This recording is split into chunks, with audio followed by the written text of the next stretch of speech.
Welcome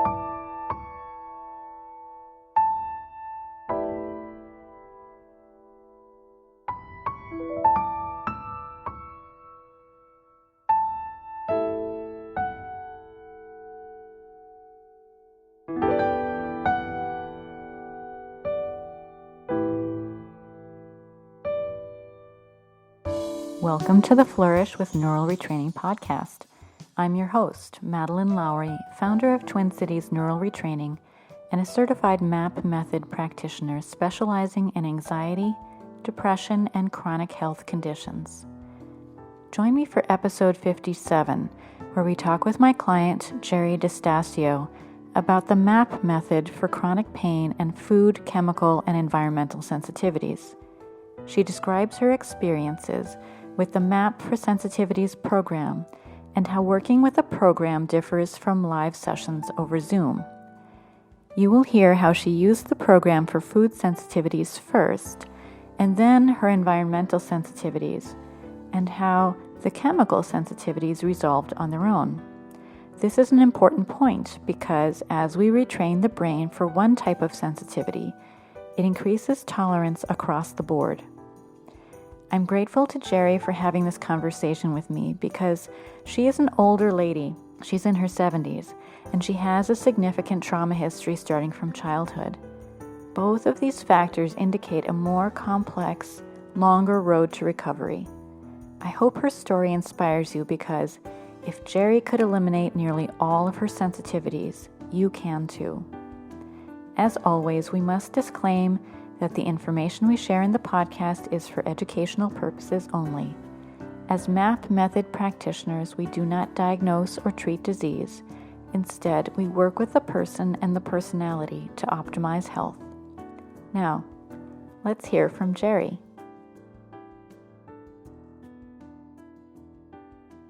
So welcome, Geri. I'm so happy to have you join me. I'm really excited to talk to you about your experiences with the MAP method and particularly your experiences with the MAP for Sensitivities program, which is a program I've created using the MAP method to address people who have sensitivities, multiple sensitivities or sensitivities to foods, chemicals, and environmental irritants. So welcome, Geri.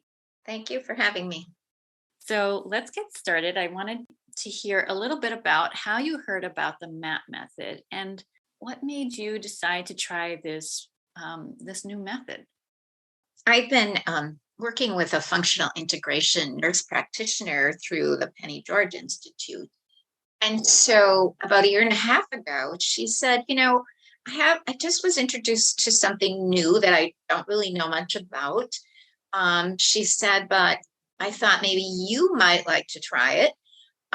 So, I'm just going to give you the information and you can do with it what you want. So then I had a 15-minute telephone conversation with Madeline, and it made perfect sense to me what she was talking about. And I'd also been working with doing Feldman Price, which was all about neural retraining. So I was really understanding that, that's an important thing that we need to do. And so I really like the idea of thinking, changing the way I think about things.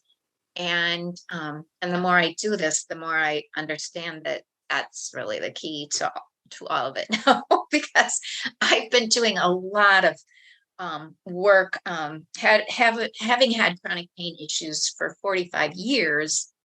I had done all kinds of modalities.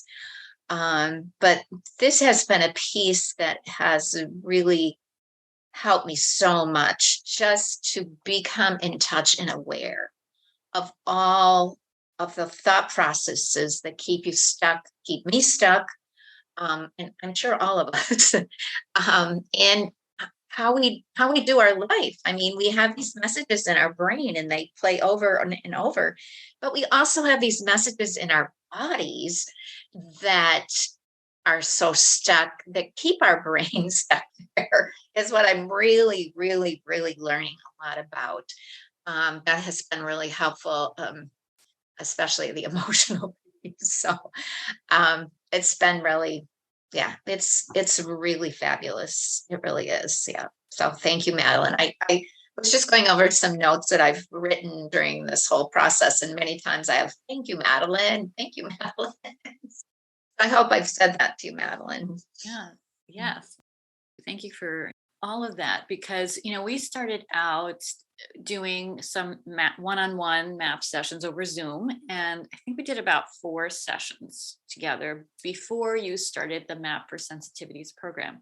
So maybe you can just tell us a little bit about like what you observed with your early experiences with the map method that made you think like, oh, this is something that's good for me, or this is something that seems to be working for me. This is something I want to continue with.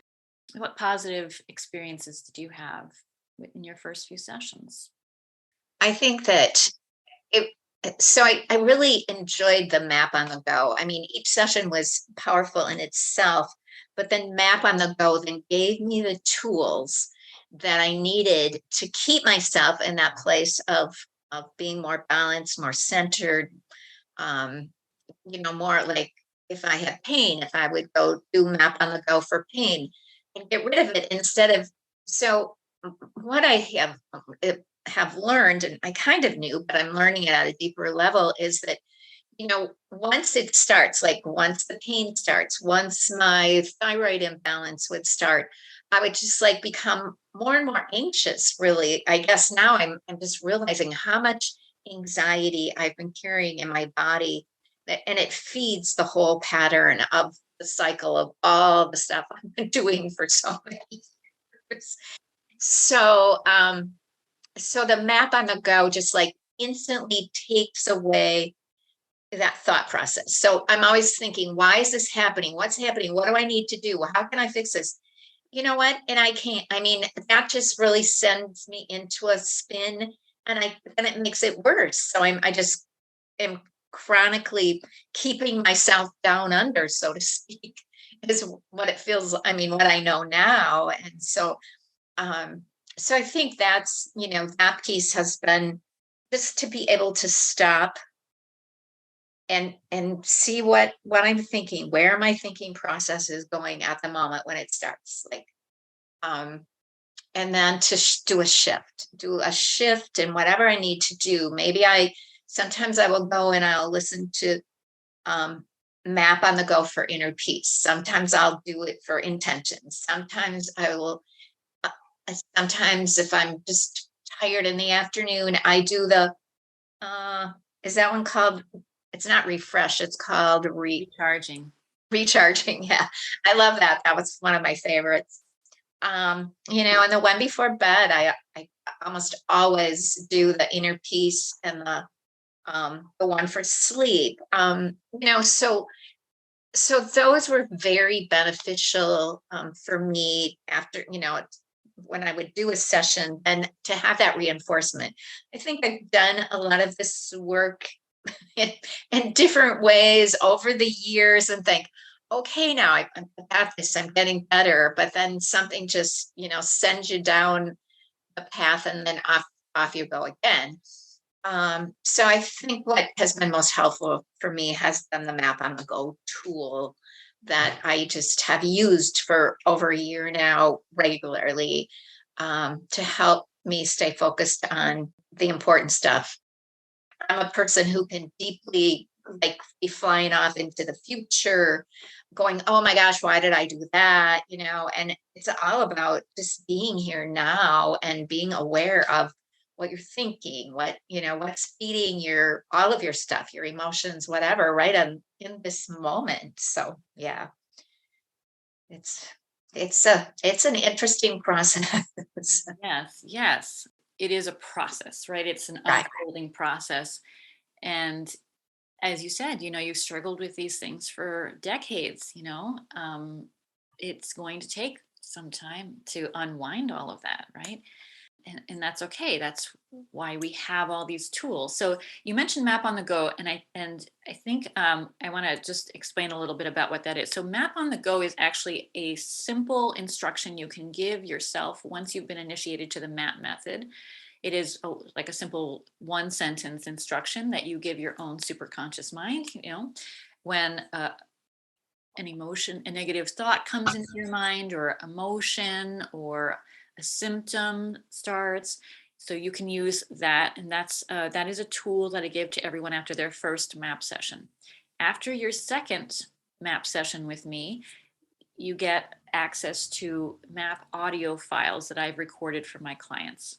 And I think that's what you're talking about when you talk about Oh, MAP for sleep or MAP for pain or MAP for inner peace or whatever. These are little 10-minute, 15-minute audio files that I've created that are for your subconscious mind. It's a set of MAP instructions, that is recorded for your subconscious mind on different topics. And they don't always work because it's a generic set of instructions. It's not the same as a live session with a practitioner, but it is a nice tool to have in the moment, to work on things while you're in between sessions. So we did about 4 sessions together, not on sensitivities, right? oh. Yeah, just I think emotional topics or maybe other kinds of symptoms. Do you remember? Yeah, I think we worked with pain, my thyroid stuff. I think some stuff I was dealing with. Yeah, there was a lot of emotional stuff. Don't remember the specifics of all 4 of them. So we did about 4 live sessions, and then you had an interest in using the MAP for Sensitivities program, which is an online self-paced program where you can do sessions on demand. Maybe you can talk a little bit about how working with the program was differed from doing sessions live with me over Zoom. They were both good. I like both of them. Sometimes I thought when I was working with the online sessions, it would have been helpful to have Madeline there. Um, but always it was very beneficial, just doing the program for sensitivity. So I think it happened like the last year in about November and December, and I was just like, you know what? I'm so tired of all this stuff, of all these things that I'm sensitive to, and I'm always, it just runs in my life. And then I read the email about the program for sensitivities, and I'm like, well, what the heck? I'm giving this a try, because I've struggled with food, food sensitivities, chemical sensitivities, fragrances, noise, let's see, um, dogs and cats and just all kinds of things. And I'm just like always and so it becomes, it just like runs your life. It just is like those factors have to always like be running your life. And I would just felt like I was just really tired of having to deal with it. And so, it was just like right after that I saw Madeline's email. So, that's how the process works. When it's time, then it's time. I'm like, okay, it must be time. So I decided to do it. And it was very powerful for me. I mean, truly, it was just like kind of amazing, I think, in a way, to think about, to do the process. And it was good. There were, yeah. So basically, I feel like I have gotten really, really far. And I think it was interesting to me, the emotion of fear that I have never been able to feel in my life. Like I have put a lid on it, and somehow it popped up in that whole thing of doing the piece with the emotions, in that for sensitivity. And so it was really surprising to me the number of times that fear came up with each sensitivity. Something that happened that created fear in my world that that would come up for me, that I would have to deal with the emotions around that. And then what those emotions, how they trap what you think, what you believe. And then, you have these symptoms, and then you go, wow, that's so interesting. So it was really good. And all of the messages, we live in this, especially around food. I mean, we live in this culture of, oh my gosh, you can just like and the technology, there's thing pop-ups all the time. Don't eat this, do this. If you eat this, you won't have this. It's like, oh my gosh, it really is a feeding frenzy of information about food that we live in. So it's very distracting. It's very hard. And so we can't trust our bodies. We can't know what our bodies need. And so somebody says, oh my gosh, you need to do this. Oh my gosh, you shouldn't eat this. You shouldn't do this. You need to take all the stuff. And I'm just like, now I'm like going, wow, that's a lot of stuff we do, a lot of stuff we need, because somebody is, convincing us of all these things. And what's the truth in all of this? Where is the truth?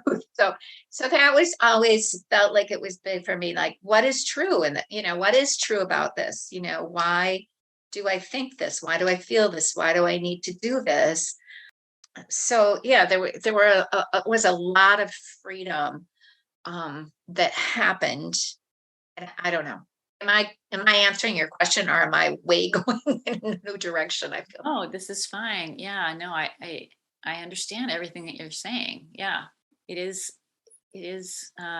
really a difficult time, especially around food. And you mentioned that you have, food sensitivities, you have chemical sensitivities, you had environmental types of sensitivities to pet dander and so forth. And so, for all of what I want people to understand is that for any sensitivity reaction, those symptoms that arise for you around that exposure, it's a fear response, right? And that's what you found in working with the program. The first session that you do is around emotions. There are 4 core sessions in the program that you do repeatedly with different topics, but they're kind of designed to be evergreen, so you can use them again and again. And so I think what you realized, what you learned, was that there were experiences around fear that you needed to work through in order to deprioritize these sort of sensitivity conditioned responses, we can say in your subconscious mind, right? Because they are like programs. At one time you didn't have the program around food. You just ate food. You just ate, right? It was fine. But at another point in time, you started to develop sensitivity responses. And when we can think of these as a learned response or a conditioned behavior, then you can really understand that, like, subconscious mind is behind all of this. And anything that subconscious mind has sort of learned can be unlearned. So you did this program. It's organized as a 4-week program, but can you talk a little bit about, like, how long you engaged with the program, what you started working with first, and how often you did sessions? So for the first month, I did something probably 5 days a week with it. Especially the first 2 weeks, I would say, that I did. So well, you have to, like, I worked with it continually, like, all the time. And I started with my food sensitivities, because that was the one, when I think back of, I always enjoyed food and I enjoyed eating.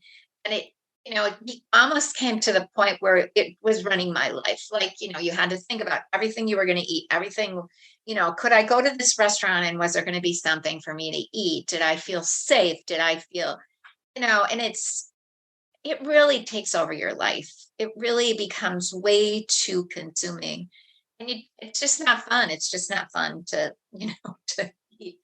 Um, so it was, so I started with the food sensitivities, and I really worked with that for a good month to really, so I felt like I was really at a good place, and really enjoying food and eating whatever I wanted, and trying to break the cycle, which still I will have thoughts, and I'll go, nope, that's not how I need to think about it. But I think then I did some work with the environmental stuff. Then I did some a couple of weeks, but then I just felt like I probably did like 3 a week for a couple more months, and then I worked with the emotional one, like probably every week for, and maybe twice a week. Because I felt it seemed to me like if I worked with that one, it fed the rest of us. It helped because I saw the pattern of if you can break the cycle of the emotion, then your beliefs and your symptoms, those cycles kind of are broken along with it. That they kind of really all flow together in a sense. And then just really reinforcing that intention, like mindfully becoming more mindful and living with that intention, being mindful of your intention to.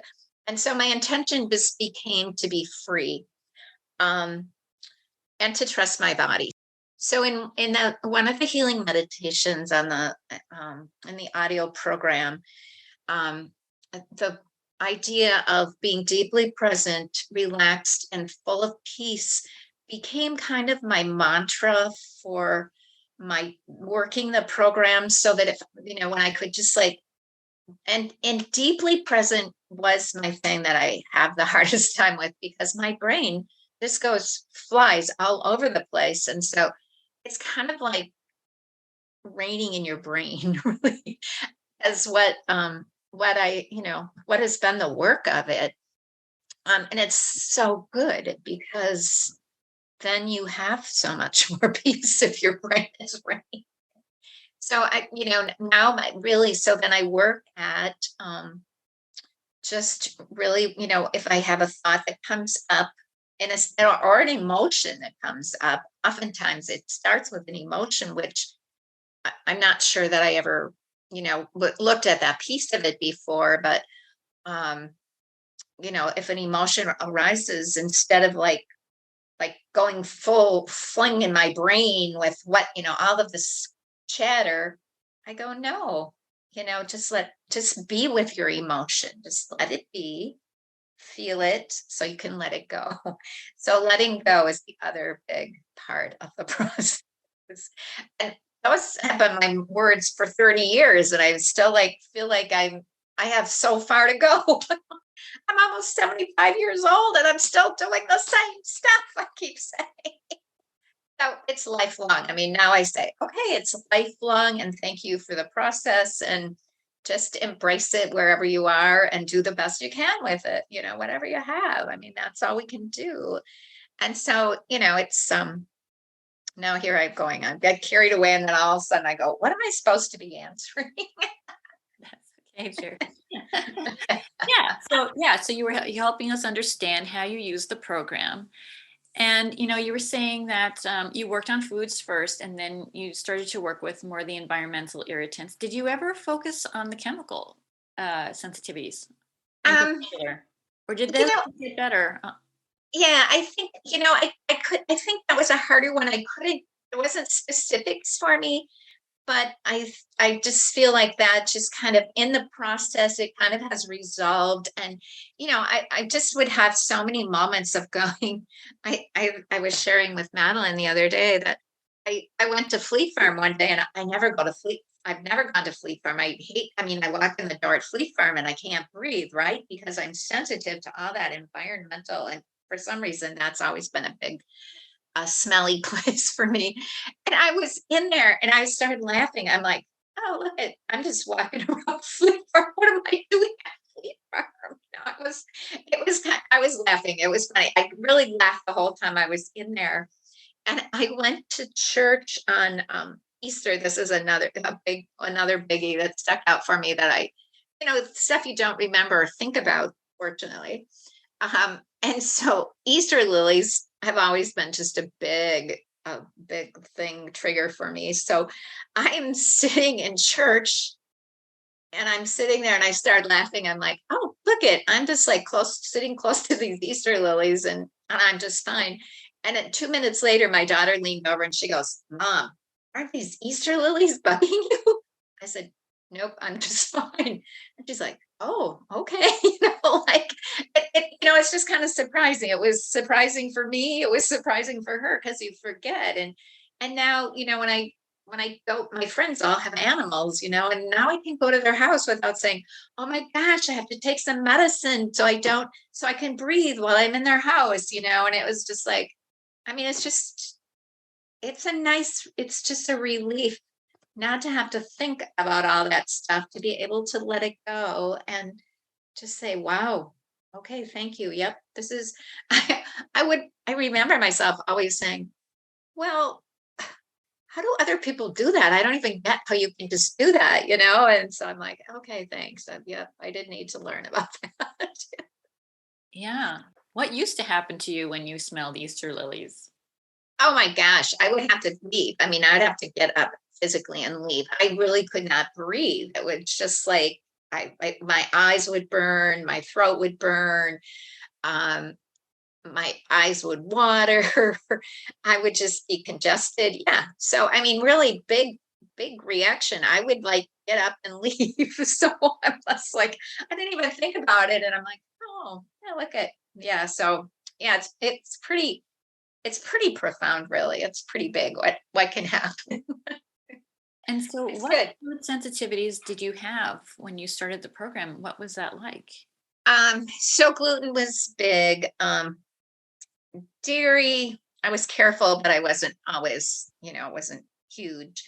Um, Nightshades, beans and legumes, that kind of stuff. Yeah. So now yeah, I just eat. I just um, really the idea of just trusting that it's food is safe, it's healthy, it's nourishing. That was a really important mantra that I used a million times a day for the first month. Like, food is nourishing and healthy. All food is nourishing and healthy, and I trust my body to eat what it wants, what it needs to be healthy and nourished. So just really changing that whole pattern of thinking about it.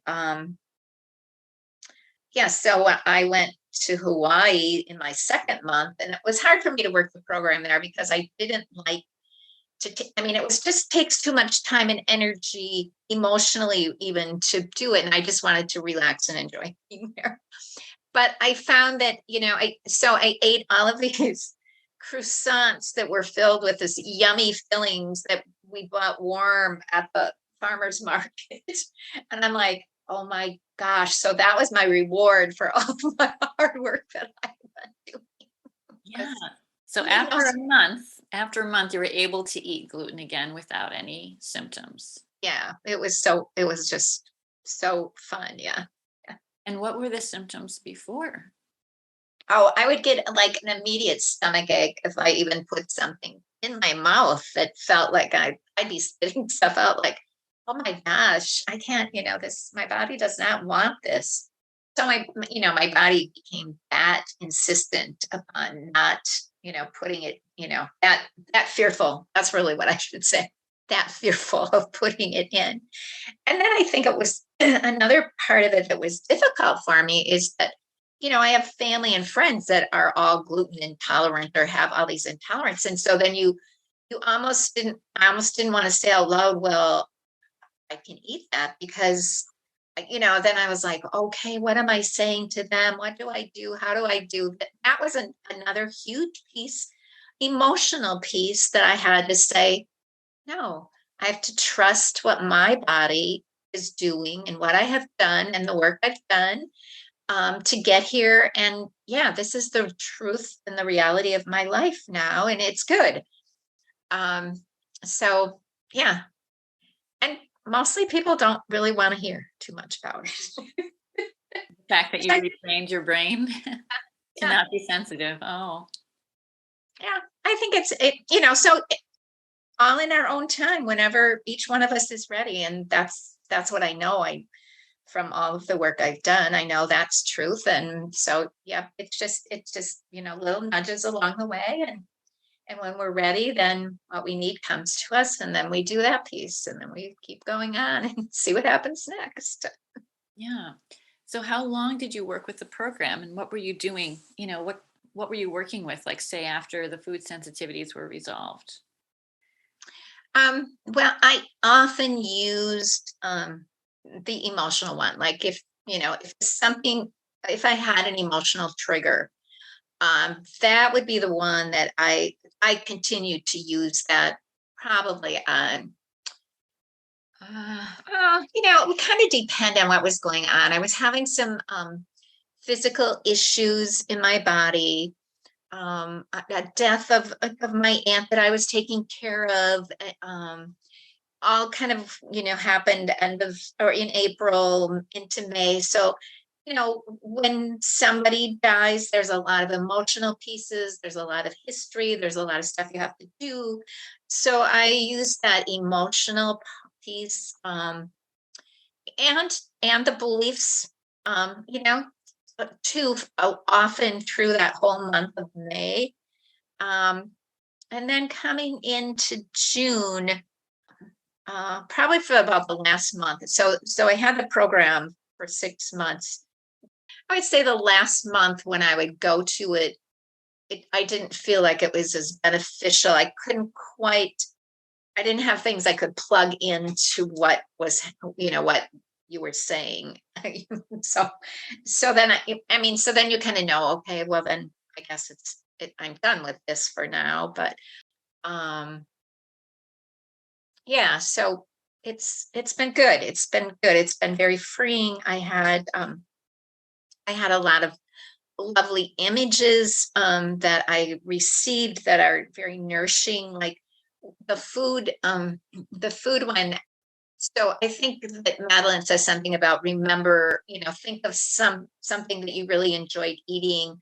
And I have this memory of my grandmother. She was just this, she didn't have many words, but she cooked her table when you went to her house until she was 87 years old, really, just before she died. Her table would be loaded with every dessert that you can imagine.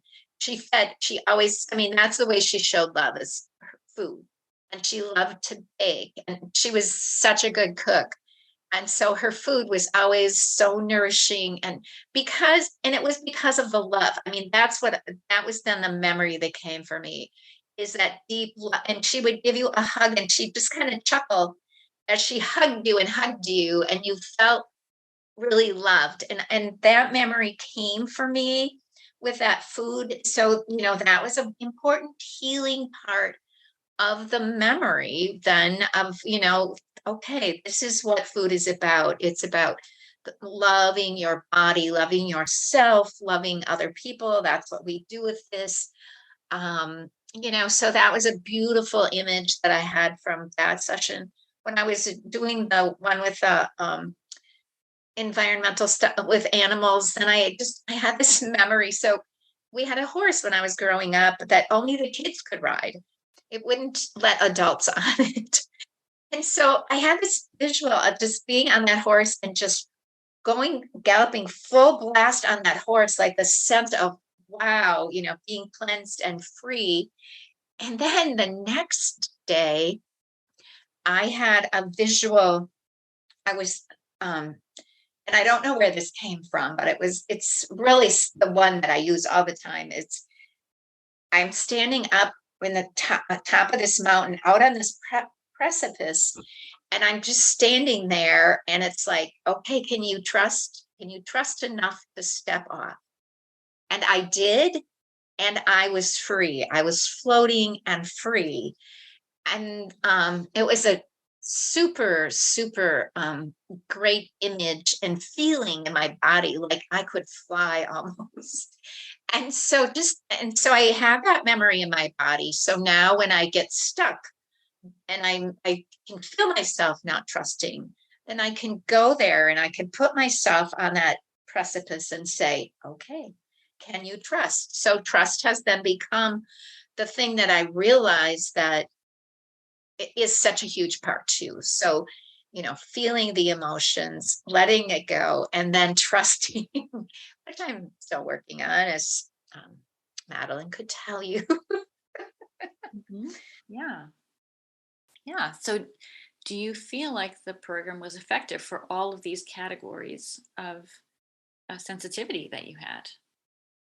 Yeah. Yes, I feel like I really am free of most of all of that stuff. So actually I've been having some little like sinus allergy feeling stuff in this last week. And so instead of saying, okay, like I have to go and take some medicine, I'll just say, okay, you know, I don't need to have this. My body knows what to do with it. Just trying to, retrain that and not just respond by taking drugs because that's what society has taught us to do, right? That's what medicine does. That's what, yeah, yeah. And so it's hard, all those messages and all that stuff that we think we have to do. And, people keep saying to me, well, aren't your allergies really, my allergies are really bad this year, aren't yours? And I'm like, I can't say that they are.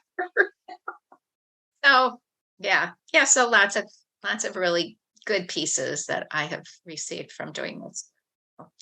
And I'm sure I'll have to continue to work on some of the things for sure. It's just not a cure all. Nothing is a cure all, I don't think. I think we have to keep working on ourselves. And um, yeah, but the more mindful we do it, then the freer we are. Yeah, yeah. So I think, we talked a little bit in the beginning, like what's the difference between a live session and working with a program. And I think what I want people to understand is that in a live session, of course, it's very customized to you. We can work on any topic that you want to work with. And of course, you have a practitioner working with you. So that's, that of course is the gold standard. But created these programs because through a structured set of activities and like learning exercises, there's a lot of educational pieces in that program as well, and a set of structured map sessions that you can do again and again when you need them, anytime you need them. You don't have to find a time on my calendar, right? You don't have to wait. You can just do one. It takes 45 minutes or maybe an hour to do a session, one of the program sessions. So you have this available to you, for 6 months. And so, as you said, like in the beginning, you worked with it a lot. You were very motivated. I think the program is good for people who are self-motivated and will use it in the way it was designed. And then in the months after that, it didn't require the same level of dedication, right? Because there's a kind of this learning piece that once you learn it and you use the new learnings to replace the old learnings or the old beliefs, then you are better equipped to, catch yourself in the moment and be able to do something to turn it around. Would you agree? Yes, that's exactly what's happened for me. And it's very good. It works. It's very effective. Yeah. So yeah. So I think both are very powerful. I mean, I would certainly highly recommend the Map for Sensitivities program if you're willing to do the work. Because it takes a lot of effort, and it takes emotionally, it's a lot of work emotionally that you have to do around your issues. So yeah, I think it's very beneficial if you're willing to put the time and the effort into it, that yeah, you can do lots. And I love the educational pieces. It made very good sense to me what Madeline said, and stuff I probably had heard before, but in this context, it was really reinforced through the work that I did, and yeah, it was very beneficial. Yes, but I still find that I like the live sessions, because I feel so kind of whole when I'm done, I would say. But also, and they help, I mean, that process all helps to, make me mindful of my super conscious, like, okay, that's a place I can go now where it gives me a sense of something that I did not have before. So, there's lots of really good pieces in it for sure. Very, very useful. And I'm sure that I will be useful for the rest of my life. Yeah. So is there anything else that you wish you'd known before you started the program that you would, think other people should know about the Map for Sensitivities program? I think that, just really being aware of what your intention is, and that your intention would be that you are willing to really do the hard stuff that comes along with it. Because sometimes it takes you to places you maybe don't want to go. And so I think if you're going to do it, you have to be willing to go to the hard places. Yeah. Well, I just want to say this varies a lot by individual, Hmm. Yeah. So it really depends on, um, yeah, it really depends on the individual and their life experiences. And I've lived a long time, so Yeah. Yeah. That's right.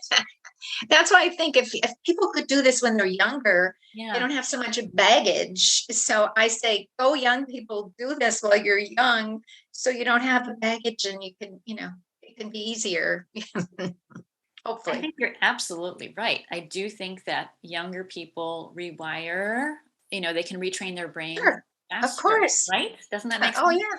Yeah, Yeah, because you don't have all those messages that have you been packing in there. for I mean, decades. just yeah, think about like, all the years of those messages, and it's really, getting both that is so much harder because you've been doing it for such a long time. So, yeah, totally think it would be great to, I'm really like on board, like, okay, let's start with babies, Yeah, let's well, start great. with, Well, I'm in that mode now. yeah, that's right. Well, and and when you talk about a lot of work, I mean, the time commitment for the program actually is less than other programs that are designed for the same purpose. So DNRS, I don't know if you ever worked with Dynamic Neural Retraining System or the Gupta program. Those programs require an hour a day, every day for 3 to 6 months.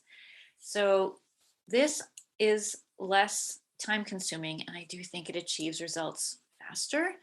Um, Although you have the program available to you for 6 months, there's no requirement that you use it for 6 months, right? You just use it until you've achieved your goals. And so if your goals are multiple categories of sensitivities, yes, you'll be using it longer, right?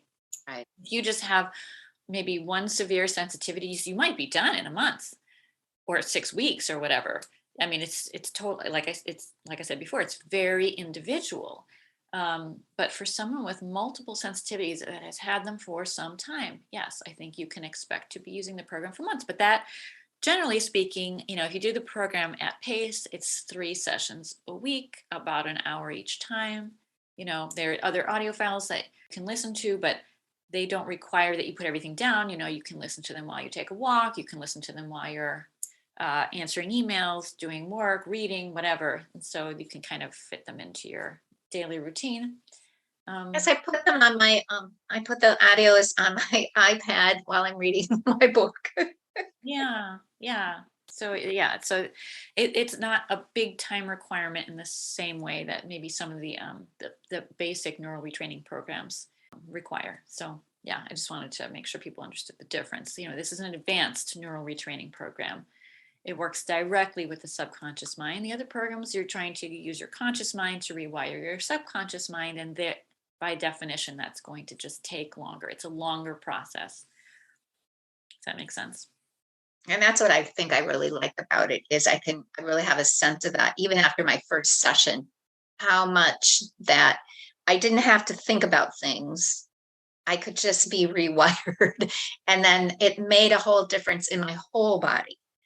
And that's what I really, yeah, that's what I really like about it is you don't have to like analyze and look at stuff. No, you just let it be what it is and just let your super conscious just heal those pieces, and it's very holistic. That's what I would say. It really works on all the levels of your being, which is really super. Yeah, yeah, Mind, body, spirit, so connected, connects all of it, um that I think that's a huge piece that we're missing, um in yeah. health. Yeah. So thanks for saying that. Yeah, because I do think the MAP method is a mind body holistic healing method. And it does this by working with the mind, which is, often, as you said, the missing piece, right? When we work with practitioners, they're very focused on our physical body, and the the therapies, the supplements or the medications or the procedures or the modalities that we need to address those things. But the mind is so powerful, and I think it needs to be part of the approach, no matter whether we're talking about allergies or sensitivities, or we're talking about chronic pain, chronic illness, long-standing mood states like anxiety and depression. The mind is a critical piece. Well, and that's what I really came to realize too, is how much anxiety that I had, that I wouldn't have called it that. I didn't even realize it. But I think about a year ago, I said to my friends, do you feel this? And she looked at me like, what are you talking about? And now I think, oh, I was really describing the anxiety that that I was feeling, that was driving me. It was like I was driven by something, and now I realize it was anxiety. And then then as I was doing that program, I watched what my brain would do and how I had to keep bringing it back. I'm like, oh yeah. So that's how anxiety is created. I mean, I was learning like, okay, that's how anxiety is created. Like we keep feeding that new thoughts, and the fear rises, and then anxiety, and then the anxiety grows and it becomes overwhelming. And I think in this culture after COVID, especially, so many people are suffering from anxiety, and we have all that fear from what's gone on. And so I saw how that all works to trap us in this thinking pattern when we have that anxiety, and you're stuck. I mean, it makes you feel stuck. So it's good to be free of all of that. Yeah, definitely.